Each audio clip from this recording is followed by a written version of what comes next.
ইখলাস। আল্লাহ বলেন ওয়ামা উমিরু ইল্লা লিয়াবুদুল্লাহা মুখলিসিনা লাহুদ্দিন।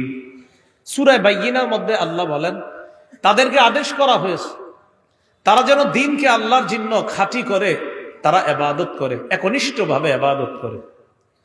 23 নম্বর পারা 19 নম্বর পৃষ্ঠার একদম শুরুতে আছে কুল ইন্নী উমিরতু আন আ'বুদাল্লাহা মুখলিসাল লাহুদ্দিন।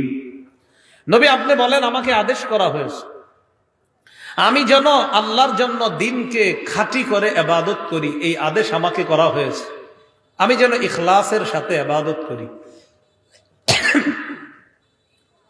ইবনে মাজার বর্ণনা 3056 নম্বর হাদিস। এই হাদিসের মধ্যে আসছে قال رسول الله صلى الله عليه وسلم ثلاث لا يغل عليهن قلب رجل مؤمن।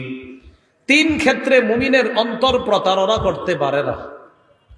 কয় ক্ষেত্রে মুমিনের অন্তর প্রতারণা করে না?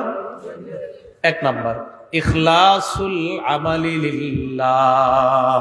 মুমিন জীবনে যা করবে সব ইখলাসের সাথে করবে।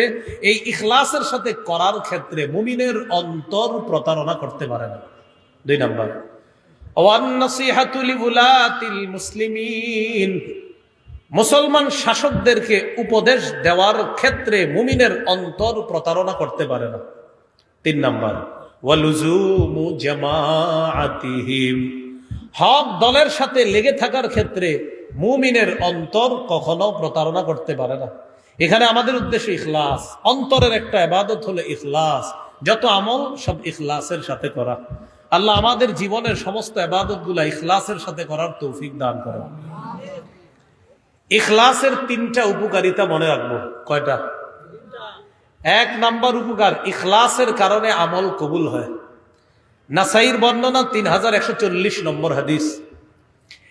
রাসূলুল্লাহ সাল্লাল্লাহু আলাইহি সাল্লামকে প্রশ্ন করা হলো আরাআইতা রাজুলান গাজা ইয়ালতামিসুল আজরা ওয়াজ যিকরা মালাহু ইয়া রাসূলুল্লাহ। হুজুর এক ব্যক্তি আল্লাহর রাস্তায় জিহাদ করেছে।